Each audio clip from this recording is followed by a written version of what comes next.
Buenas noches tengan todos ustedes. Lo que están a punto de escuchar es una historia real, un relato que me compartió un seguidor. Una historia que, hasta el día de hoy, sigue erizando la piel de quienes la escuchan. Dicen que hay lugares donde el tiempo parece detenerse, donde las sombras juegan con la mente y donde lo desconocido espera pacientemente a que alguien cruce su umbral. Esta historia ocurre en uno de esos lugares, en un pueblo donde lo inexplicable sucedía en las noches más silenciosas. El pueblo aún dormía bajo el velo de la madrugada cuando el sonido de los cascos de los caballos resonó entre los árboles. Cada día, el ritual de recoger leña era necesario para mantener el horno de barro encendido. Mi primo, acostumbrado a la rutina, se adentró en los senderos que conectaban el pueblo con las cañadas, donde los troncos secos estaban al alcance. Fue en ese instante cuando el silencio cayó sobre el bosque. No había aves. No había río. Solo el viento. Mi primo bajó del caballo, tratando de entender por qué su madre se movía de esa manera. Dio un paso al frente. Luego otro. Y entonces, la vio. Sus ojos. Vacíos. Dos esferas negras, sin reflejo, sin alma. El miedo lo paralizó, pero su cuerpo siguió avanzando, como si una fuerza invisible lo arrastrara hacia adelante. No se dio cuenta de la cañada que se abría a sus pies. Solo veía el camino hacia su casa. Hasta que una voz le gritó su nombre. El grito de su madre real quebró el espejismo. Sus hermanos y tíos lo buscaron desesperadamente, sus voces retumbaban entre los árboles como un llamado de auxilio. Cuando su hermano lo alcanzó y lo sujetó por el brazo, su mundo se tambaleó. Era como despertar de un sueño del que no sabía que formaba parte. Esa tarde, el viento soplaba diferente. El sol se escondía lentamente, pintando el cielo con tonos anaranjados, y el murmullo de los ríos aún activos se mezclaba con el canto lejano de las aves.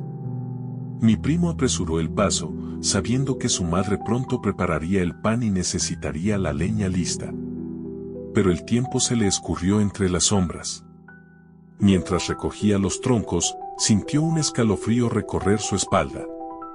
Alzó la vista, los árboles parecían más altos, más oscuros, como si la noche hubiera caído más rápido de lo normal. Fue entonces cuando la escuchó. «Hijo, ayúdame con este costal de maíz». Era la voz de su madre. Pero algo no estaba bien. Sonaba hueca.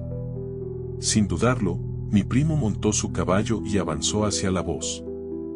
A medida que se acercaba, la figura de su madre parecía alejarse lentamente. Primero unos metros, luego unos pasos más allá, hasta que, sin darse cuenta, dejó atrás el sendero seguro y comenzó a adentrarse en terrenos desconocidos. El camino ante él era claro, un sendero de tierra que lo conducía directamente a casa. Y, sin embargo, cada vez que intentaba alcanzarla, ella daba un paso más lejos. Su silueta se desdibujaba entre la neblina nocturna. Cuando miró alrededor, el camino que creía seguro no existía, el sendero que hace unos instantes conducía directamente a su casa había desaparecido por completo. En su lugar, el suelo era irregular, cubierto de raíces retorcidas que emergían como dedos deformes desde la tierra húmeda. La brisa nocturna se sentía pesada, más como un susurro ahogado que un viento real. El aire olía diferente, no a los árboles ni a la tierra húmeda del bosque, sino a algo rancio, algo viejo y marchito, como si el lugar mismo estuviera podrido desde hacía siglos. Las sombras de los árboles parecían más densas, demasiado largas para la escasa luz de la luna, y algunas de ellas parecían moverse, como si algo se estuviera deslizando entre las ramas sin emitir ruido. El sonido del río, que siempre lo había acompañado en su camino a casa, se había extinguido por completo. Todo estaba en silencio. Un silencio antinatural. Fue entonces cuando su hermano lo sujetó del brazo. En el momento en que lo tocó, su visión se sacudió, como si un velo oscuro se levantara de golpe. Todo lo que había visto se desvaneció en segundos, Los árboles deformes volvieron a la normalidad, el suelo ya no estaba plagado de raíces. Fue llevado de regreso a casa entre susurros y miradas de terror. Mi tía no habló en toda la noche. Mi primo apenas podía explicar lo que había visto, lo que había sentido. Los ancianos del pueblo escucharon su relato y no dudaron en advertirle: los duendes te estaban llamando. Dicen que en noches como esa, cuando el viento sopla diferente, los duendes usan los rostros de los seres queridos para engañar a los viajeros.